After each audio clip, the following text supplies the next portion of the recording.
बिस्मिल्लाहिर्रहमानिर्रहीम। अस्सलाम वालेकुम स्टूडेंट्स। आज हमारा टॉपिक है मैक्सिम है equity is equality. So first of all तो मैं आपको एक जनरल इंट्रोडक्शन दूंगी इक्विटी इज़ इक्वलिटी का, या फिर इक्वलिटी इज़ इक्विटी, ये कि मैक्सिम है इसका। फिर मैं आपको बताऊंगी कि with reference to the Islamic inheritance law इसका क्या स्कोप है। So first of all equity is equality, यहाँ पर जो इक्वलिटी की बात की गई है वो प्रोपोर्शनेट इक्वलिटी है। इक्वलिटी की कई किस्में हो सकती हैं, चांस इक्वलिटी हो सकती है, प्रोपोर्शनेट इक्वलिटी जैसे यहाँ पर है। तो प्रोपोर्शनेट इक्वलिटी क्या होती है? Proportionate equality focus on what you deserve rather than what you need. You deserve according to your need. So ये आपकी जितना आप डिज़र्व करते हैं उस पर ये फोकस करती है, ना कि मतलब है आपकी जो ज़रूरत है। यानी ये रूल ऑफ थंब नहीं अप्लाई कर देती कि जैसे सोसाइटी में सब अगर किसी को कुछ बांटा जा रहा है, या लेट्स सपोज, वैसे तो पाकिस्तान में कुछ नहीं ऐसे होता, तो लेट्स सपोज कोई अमाउंट दी जा रही है और साथ में क्या है, कोई बोनस दिया जा रहा है, कोई बेनिफिट्स दिए जा रहे हैं, तो इक्वलिटी, प्रोपोर्शनेट इक्वलिटी क्या कहेगी कि वो पहले पुअर पीपल को दिया जाए और उनको देना चाहिए, ना कि वो जो पहले से अमीर है जिनके पास सारा कुछ मौजूद है तो डिज़र्विंग पीपल को दिया जाए। वो ये नहीं कहेगा प्रोपोर्शनेट इक्वलिटी कि सबको बराबर दे दिया जाए, लेकिन चांस इक्वलिटी कहेगी नहीं, ये एक चीज़ है जो एक सिटी में जो है सबको मिल रही है, तो ये चांस इक्वलिटी कहेगा कि सबको मिलनी चाहिए, रूल ऑफ थंब अप्लाई कर देगा कि अमीर गरीब सबको बराबर मिल जाएगी। ठीक है। जबकि प्रोपोर्शनेट इक्वलिटी क्या कहता है? You deserve according to your need, यानी डिज़र्व जितना कोई करेगा, जिसकी जितनी कोई नीड होगी उसको दिया जाएगा। तो चांस इक्वलिटी मैंने आपको बताया कि डोंट, चांस इक्वलिटी फोकस नहीं करती पुअर पर या किसी की नीड पर। वो कहेगी अगर टैक्स लगाया तो सब पर बराबर का लगा दो, रूल ऑफ थंब अप्लाई कर दो। तो प्रोपोर्शनेट इक्वलिटी जो है वो इस चीज़ को देखती है, वो रूल ऑफ थंब नहीं अप्लाई करती। इसकी आगे हम एप्लीकेशन देखेंगे।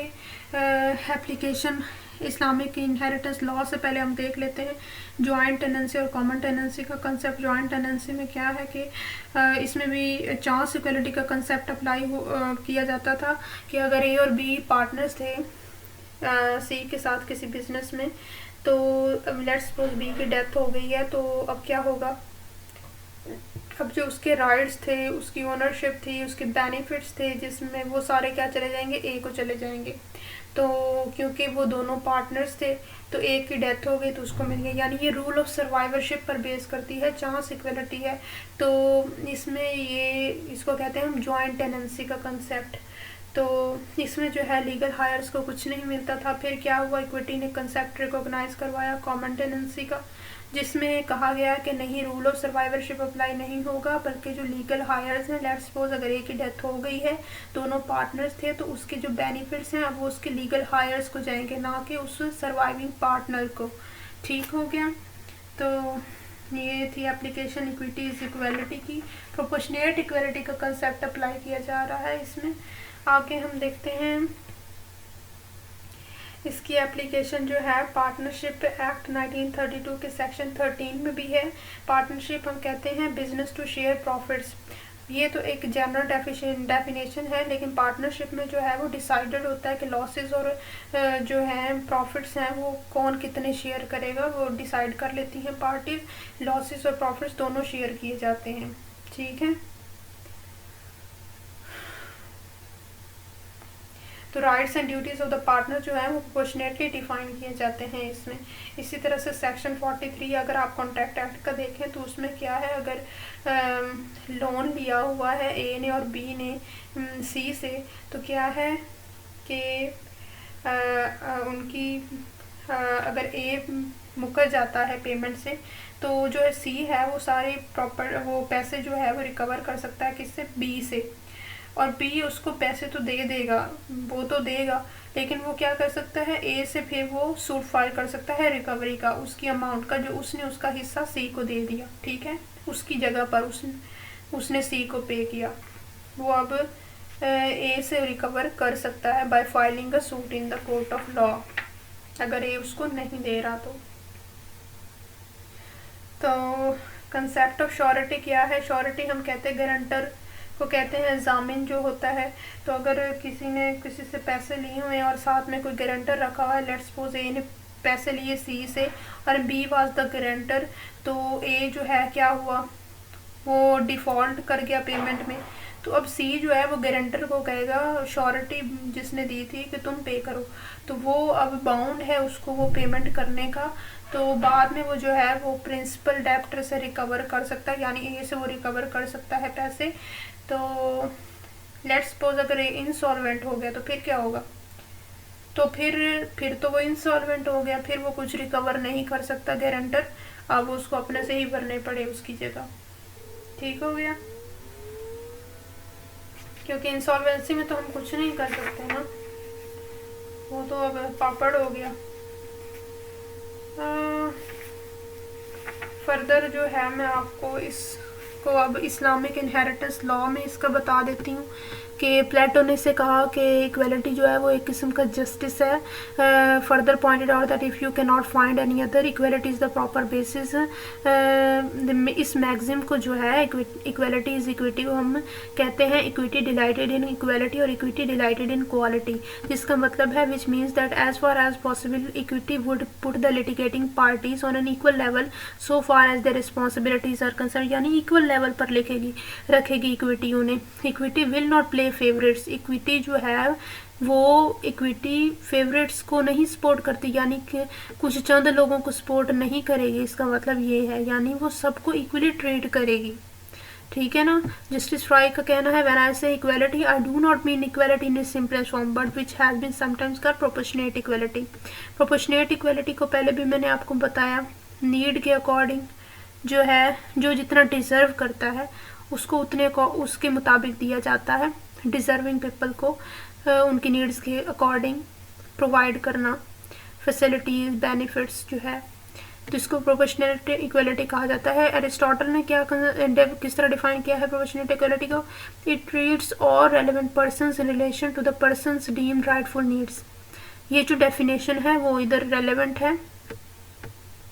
Every person is given his due share in accordance to the responsibility they share in proximity of their relationship to the deceased, यानी उनके वो कितने करीब हैं, जो मरने वाला आदमी है उसके कितने करीब हैं और उन्होंने कितनी रिस्पॉन्सिबिलिटी शेयर की है, इस हिसाब से जो है वो शेयर दिया जाता है हायर्स को, और जो है रिलेटिव्स को उनको जो शेयर मिलता है प्रॉपर्टी में वो इस हिसाब से दिया जाता है कि उन्होंने कितनी रिस्पॉन्सिबिलिटी बेयर की है और उनका nearness to the deceased, nearness in relationship to the deceased क्या है, वो कितने करीब हैं। ठीक है? फिर आगे ये फर्दर लिखे हुए हैं किसका कितना शेयर है, तो ये चीज़ इधर ये इतनी इम्पॉर्टेंट नहीं है कि किसका कितना शेयर है, आपने बताना है कि कंसेप्ट कैसे अप्लाई हो रहा है इक्विटीज इक्वलिटी का। ओके, जैसे कि अब यहाँ पे इस्लाम ने जो है इस कंसेप्ट को बहुत अच्छी तरह रिकॉग्नाइज किया है कि इक्वलिटी इज इक्विटी जो है, जैसे कि इस्लामिक प्रिंसिपल्स के अकॉर्डिंग ये है कि अगर कोई डिसीज्ड है पर्सन है, मरने वाला है, तो उसके डेथ बेड चार्जेस उसकी वेल्थ में से पे किए जाएंगे और उसके जो क्रेडिटर्स हैं अगेंस्ट द डिसीज उनको भी, उनके राइट्स को भी प्रोटेक्ट किया जाएगा, यानी उनके डेब्ट्स क्लियर किए जाएंगे। उसके बाद उसका जो भी कुछ है उसको उसके लीगल हायर्स में तकसीम कर दिया जाएगा, यानी यहाँ पे भी क्या हो रही है, इक्वलिटी हो रही है, डिसीज के साथ भी हो रही है, उसके क्रेडिटर के साथ भी हो रही है और फिर बाद में उसके शेयरर्स यानी उसके जो हायर्स हैं उनके साथ भी हो रही है। फिर deceased can only make a will that is less than 1/3 of his legal estate. अब यहाँ पे इस्लामिक लॉ ऑफ इनहेरिटेंस क्या कर रहा है, प्रोटेक्ट कर रहा है कि ये नहीं कि डिसीज जो है वो सारी विल करके प्रॉपर्टी किसी को चला जाए। यहाँ पे कहा गया है कि अगर डिसीज ने और दूसरों को डिप्राइव कर दे, डिसीज ने अगर विल करनी है तो 1/3 से ज़्यादा नहीं कर सकता, क्योंकि वो दूसरे जो है लीगल हायर्स उनको उनके हक से डिप्राइव नहीं कर सकता, उनके साथ इनइक्वालिटी नहीं कर सकता। ठीक है? यहाँ पे इस्लामिक लॉ ऑफ इनहेरिटेंस क्या कर रहा है, प्रोपोर्शनेट इक्वलिटी कर रहा है। वो कह रहा है कि अगर डिसीज ने करनी है विल तो वो 1/3 कर सकता है, लेकिन वो दूसरों को डिप्राइव नहीं कर सकता उनके शेयर से। ठीक है? उनको उनका शेयर मिलेगा प्रोपोर्शनेटली सारे लीगल हायर्स को। फिर क्या है, the will can not be in the favour of a heir. अब ए जो है डिसीज वो किसी एक हायर के फेवर में पूरी विल नहीं कर सकता, ठीक है ना। यहाँ पे भी डेप्रिवेशन की बात आ जा सकती है। अगर दूसरे हायर्स एग्री कर जाते हैं कि ठीक है जी हमारा शेयर उठा के इसी एक को दे दें, तो फिर इट्स ओके, फिर कोई प्रॉब्लम नहीं है। लेकिन वो खुद से जो है वो एक हायर को नहीं दे सकता, क्योंकि ये इनइक्वालिटी हो जाएगी ना। तो यहाँ पे भी इस्लामिक प्रिंसिपल्स ने कहा कि नहीं, ये नहीं हो सकता। आगे आ जाता है, the will for an impious purpose is invalid. अब ये क्या है कि विल वो करके गए हैं सर, जो भी हैं बेशक 1/3 करके गए हैं, तो करके किसी इम्पायर्स पर्पज़ के लिए गए हैं। जैसे फॉर एग्जांपल वो अपना हाउस कहते हैं कि ये मैंने मेरी प्रॉपर्टी में ये घर है और ये घर मैं चाहता हूँ कि गैम्बलिंग के लिए यूज़ किया जाए, तो ये क्या है, इम्पायर्स पर्पज़ है। इस केस में ये वैलिड नहीं होगा, लीगल हायर्स को उनका शेयर दे दिया जाएगा, ठीक है। इसकी जगह पर वो जिस तरह चाहें इसको यूज़ कर सकते हैं, ये लीगल हायर्स के उनकी विल के अकॉर्डिंग होगा। तो फिर आता है शेयर ऑफ वाइफ। इसमें भी इक्वलिटी का कंसेप्ट है कि सारी वाइफ्स को जो भी हैं उनको इक्वल शेयर मिलता है 1/4 in the case when the deceased has no child, ठीक है। अगर उस बंदे का कोई बच्चा है तो उसकी जो जितनी भी बीवियाँ हैं उनको 1/8 शेयर मिलेगा इक्वली, ठीक है, इक्वलिटी। लेकिन अगर उसका बेटा नहीं है, कोई बेटी नहीं है, कोई भी औलाद नहीं है, तो क्या मिलेगा, सबको 1/4 शेयर इक्वली मिलेगा। इसका ये केस लॉ और रेफरेंस भी मैंने दिया हुआ 2010 CLC 1287। फिर आपने ये कंट्रोवर्शियल केस है, आप इसको पढ़ लीजिएगा, मोहम्मद अहमद खान वर्सेस शाह बानो बेगम। इसको लेके बहुत ज़्यादा कंट्रोवर्सी कही गई, कहा गया कि इस्लामिक लॉ ऑफ इनहेरिटेंस जो है वो औरतों के ख़िलाफ़ है, डिस्क्रिमिनेशन है, डिफरेंट क्वेश्चंस अराइज हुए। तो इसमें क्या थी, गलती हुई थी कि इस्लामिक प्रिंसिपल्स को अंडरस्टैंड करने की। लाइक शाह बानो बेगम जी थी, वो 62 ईयर्स ओल्ड एक वुमन थी। उनको क्या है कि पहले वो उनका हस्बैंड ने सेकंड डे शादी कर ली थी जिसमें उनके बहुत सारे बच्चे थे। तो at the time of divorce उनके दरमियान ये एग्री हुआ था हस्बैंड और वाइफ के कि वो उनको मेंटेनेंस देंगे। लेकिन बाद में हस्बैंड ने उन्हें कुछ नहीं दिया, वो कोर्ट में चली गई। कोर्ट में क्या है, जब वो गई तो डिफरेंट क्वेश्चंस अराइज हो गए कि जो है इस्लामिक लॉ जो है वो प्रोटेक्ट नहीं करता औरतों के हकूक़ को, और इस तरह के ना कंट्रोवर्शियल चीज़ें सामने आ गई। तो कांग्रेस ने क्या कहा हुआ था कि वैसे जो है औरत को हक मिलता है और औरत को मेंटेनेंस मिलती है ड्यूरिंग द पीरियड ऑफ इद्दत, और इद्दत का टाइम कितना होता है, 90 डेज़ होते हैं। उसके बाद जो है उसकी मेंटेनेंस जो होती है वो उसके रिलेटिव करते हैं या वक्फ बोर्ड वाले करते हैं। ये कांग्रेस गवर्नमेंट ने उस वक्त लॉ इनेक्ट किया था। तो फिर वो क्या, उनको तो नहीं मिल रहा था कहीं से भी, उनकी इद्दत का पीरियड भी ख़त्म हो चुका था। रिलेटिव्स तो आपको पता है वैसे कुछ नहीं देते।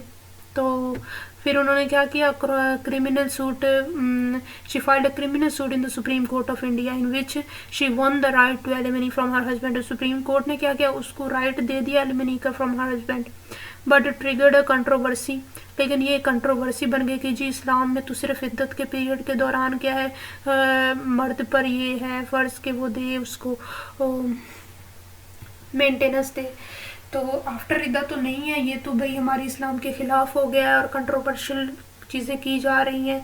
इंडिया में जो है वो नए सिविल कोड्स बनाए जा रहे हैं फॉर डिफरेंट रिलीजन्स। इस तरह के ना कंट्रोवर्शियल क्वेश्चंस अराइज होने शुरू हो गए।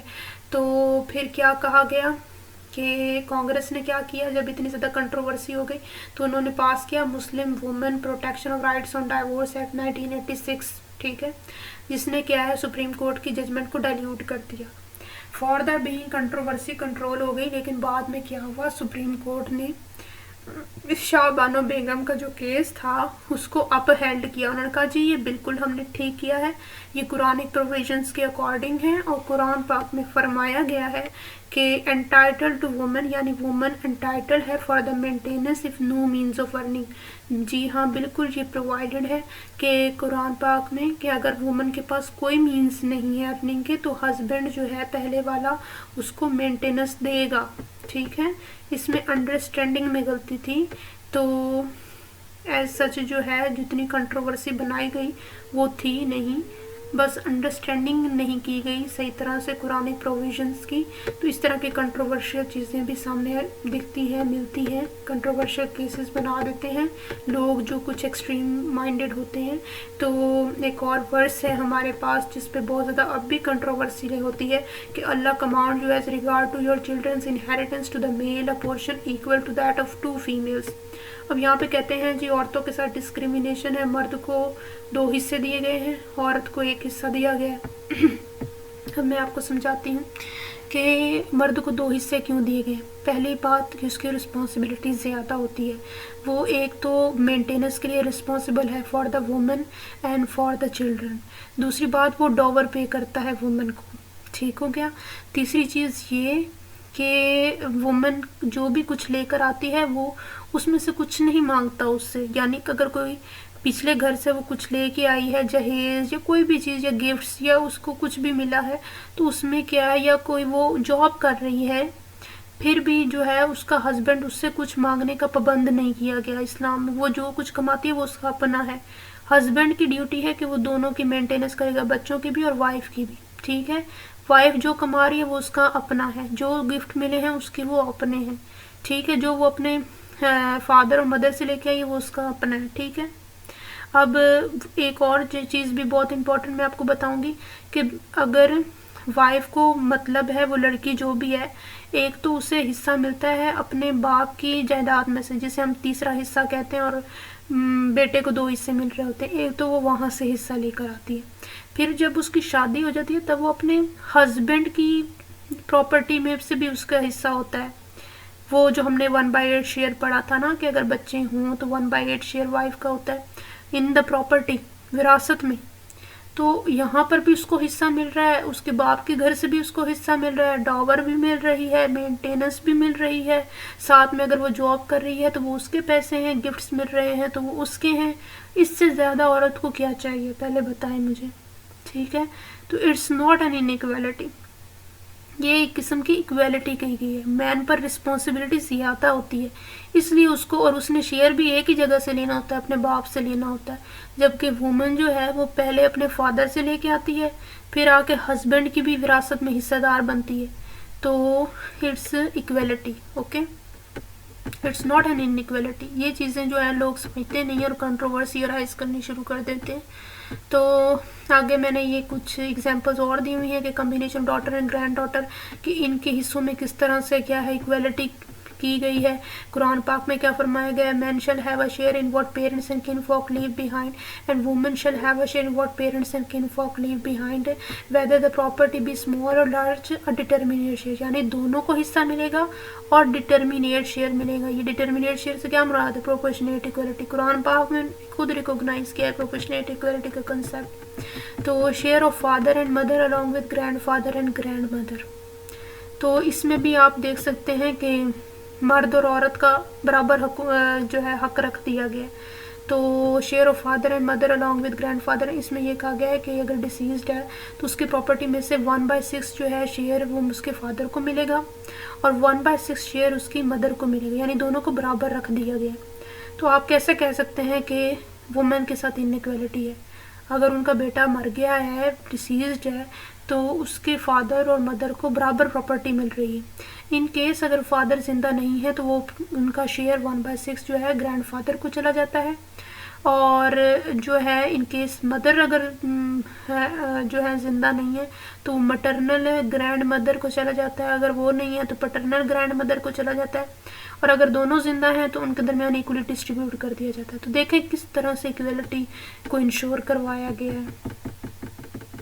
तो share of real sister along with consanguine sisters, इसमें जो है अगर रियल सिस्टर है तो उसको कितना शेयर मिलेगा, कंसैंजुइन सिस्टर्स हैं तो उनको कितना शेयर मिलेगा। कंसैंजुइन सिस्टर्स वो होती हैं जो जिनका बाप सेम होता है, ठीक है। यूट्राइन सिस्टर उनको कहते हैं जिनकी मदर सेम होती है, और रियल उनको कहते हैं जिनका माँ बाप दोनों सेम होता है। आई होप इट्स क्लियर, ये पढ़ लीजिएगा कि कैसे इक्वलिटी है। तो रियल सिस्टर को 1/2 शेयर दिया जाता है, however the consanguine sisters are entitled to 1/6 share, और उनके दरमियान इक्वली डिस्ट्रीब्यूट किया जाता है। यानी नियरनेस ऑफ द रिलेशनशिप देखा जा रहा है इसमें। रूल ऑफ इंक्रीज और रूल ऑफ रिटर्न ये क्या है? रूल ऑफ इंक्रीज में क्या होता है कि whatever the total shares are less than the shares share, यानी शेयर्स को शेयर मिल गया है, कुछ कोई एक शेयर रह गया है, यानी उसको उसका शेयर नहीं मिला। तो अब जिन शेयर्स को, यानी वो मेरे फर्ज कोई बेटा था, हस्बैंड ने शादी की, वो बाद में पैदा हुआ, उसकी तमाम प्रॉपर्टी जो थी वो पहले से वो अपने पहले बच्चों को तकसीम करके, यानी उनको तकसीम नहीं मतलब उनको उनका शेयर दे के आ चुका है। अब जो एक एग्जिस्टेंस में ही नहीं बच्चा था वो तो अब आया ना, अब एक नया शेयर बन गया।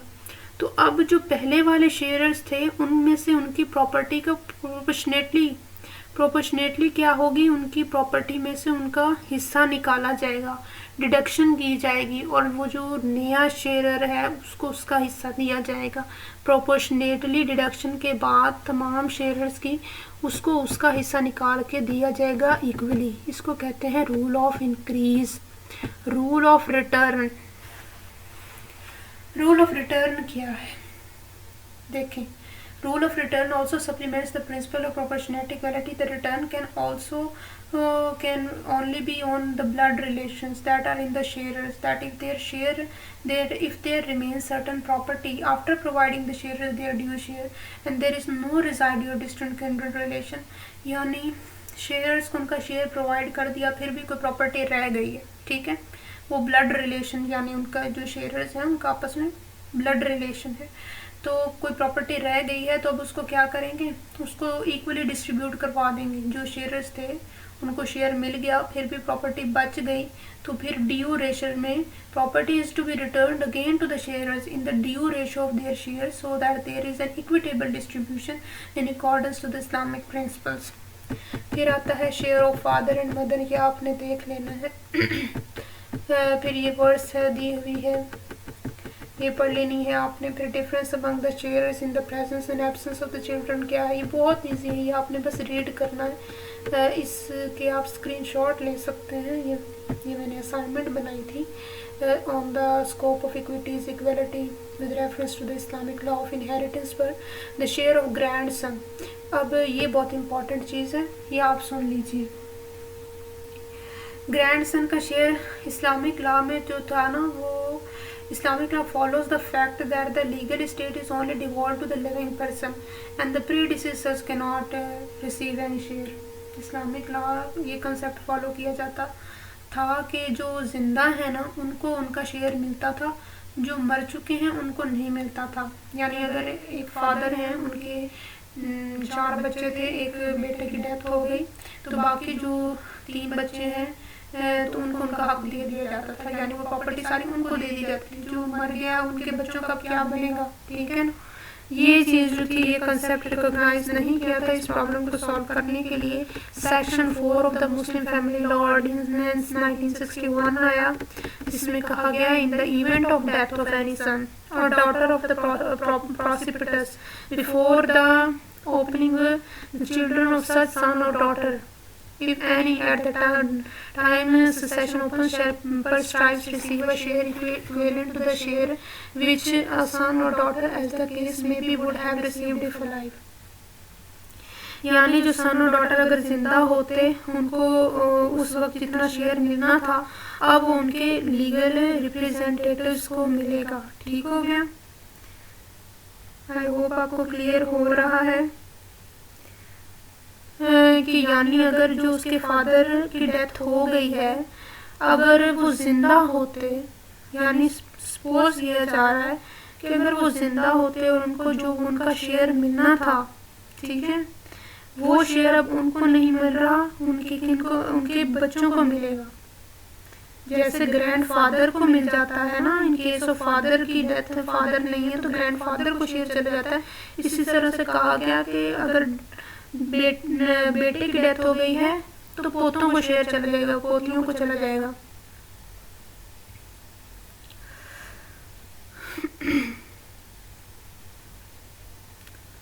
आगे मैं आपको बताती हूँ।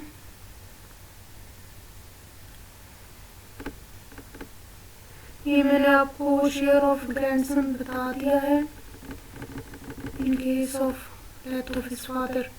फिर है doctrine of primogeniture not recognize in Islamic law, Islamic law ने इस डॉक्ट्राइन को रिकॉग्नाइज नहीं किया। मैंने प्रीवियस वीडियो में ये बताया है कि ये प्राइमोजेनिचर क्या है, कि इनके फादर की डेथ हो जाती है, वो विल नहीं करता और विल किए बगैर ही मर जाता है, तो वो उसका जो तमाम प्रॉपर्टी है एल्डर सन को चली जाती है। इसको हम कहते हैं डॉक्ट्राइन ऑफ प्राइमोजेनिचर या रूल ऑफ प्राइमोजेनिचर।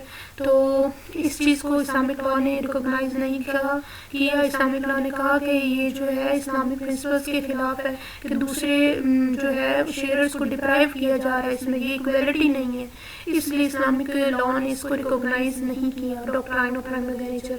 लेकिन इंग्लैंड में ये रिकॉग्नाइज हुआ था टिल 1927। रिकॉग्निशन इन पाकिस्तान अंडर वेरियस इनैक्टमेंट्स। अब डिफरेंट लॉज में हम देख रहे हैं कि इसकी रिकॉग्निशन कहाँ कहाँ एप्लीकेशन कहाँ स्कोप किया है इसका मैगज़िन का। कॉन्ट्रैक्ट एक्ट में सेक्शन 42 उठा के पढ़ लें तो यहाँ पर भी इक्विटीज इक्वलिटी की जा रही है कि अगर डेथ हो गई है एक सर्वाइवर की तो liability of fulfilling the promises shifted to his heirs, यानी उसके हायर्स पर शिफ्ट हो जाता है, इक्वलिटी की जा रही है।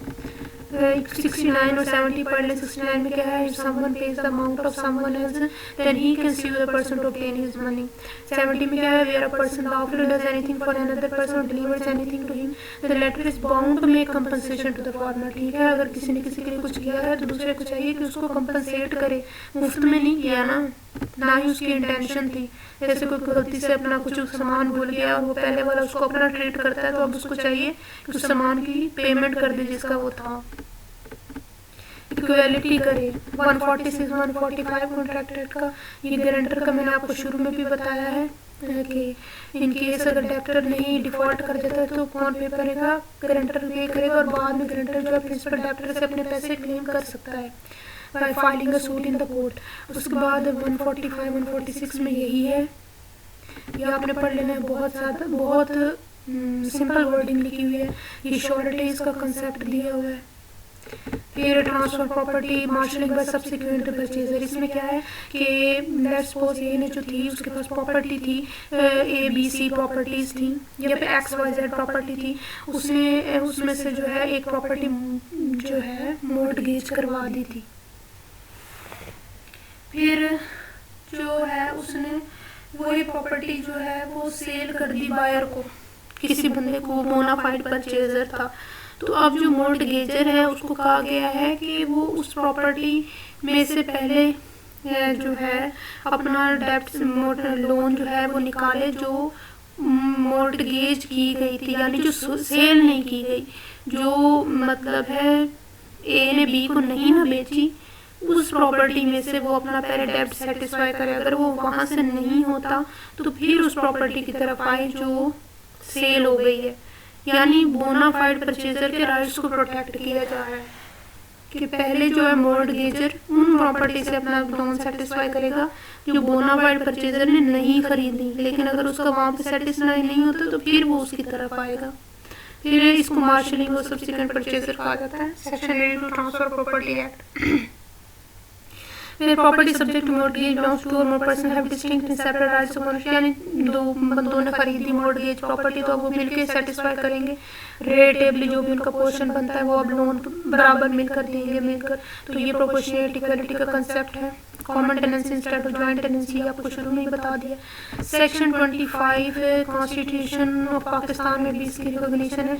इसमें कहा गया है equality of citizens in this all are treated equal before law. There is no distinction on the basis of sex, caste, color and religion. If any portion of class or any people of area below poverty line, government can make special provision for bringing them, or if they are under any threat then special provision can be made accordingly। यानी कहा गया है कि अगर कोई, पहली बात है कि कोई डिस्क्रिमिनेशन नहीं की जाएगी on the basis of sex, caste, colour and religion. ठीक है, अगर कोई पोर्शन सोसाइटी का पॉवर्टी लाइन से नीचे चला गया, बिल्कुल ड्राउट आ गया, फ्लडिंग आ गई, तो अब गवर्नमेंट क्या करेगी, ज़्यादा पैसा उनको लगाएगी उनको अपलिंग करने के लिए, उनको उस मुसीबत में से निकालने के लिए। तो अब ये दूसरे पोर्शन ऑफ सोसाइटी ये नहीं कह सकते कि अभी इस पर इतना ज़्यादा पैसा क्यों लग रहा है इस पोर्शन पर, ये तो हमारे साथ इनइक्वालिटी हो, ये प्रोपोर्शनेट इक्वालिटी हो रही है। समझ आई, इस वक्त वो मुसीबत में है तो गवर्नमेंट का क्या फ़र्ज़ है कि उनकी ज़्यादा मदद की जाए, उनको अपलिंग करने के लिए कोशिशें की जाए। ठीक हो गया।